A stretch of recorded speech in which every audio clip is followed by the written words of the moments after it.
you grew up in South Africa, so you'll know the impact of HIV/AIDS well. And this is why I asked about the data. The US led on international efforts to combat HIV/AIDS, treatment, prevention, and there's an initiative called PEPFAR, which is credited with saving 26 million lives in the last 20 years. It was part of the foreign aid freeze, then there was a limited waiver. Its services are disrupted, and UNAID says if permanently discontinued, there will be another 4 million AIDS-related deaths by 2029. So if you look at that example, which is backed up by data, in 2023, 630,000 people died of AIDS-related illnesses, then perhaps Bill Gates's figures are not wrong. Millions of lives could be lost.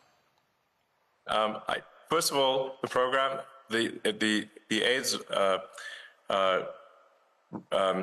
medication program is continuing. So your fundamental premise is wrong.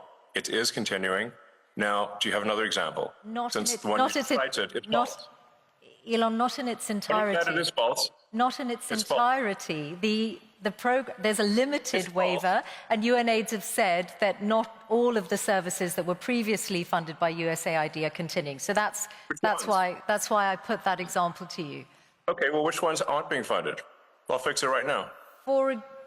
Okay, well, actually, they're all on the UNAIDS website, so you'll be able to see them. But mostly they are to do with. Mostly they are to do with prevention and, for example, the rollout of a drug called lenacapavir, which was hailed as one of the biggest breakthroughs against AIDS for many years, which came out last year. So if you are, perhaps, I'm sure UNAIDS would be delighted if you're able to look at that again.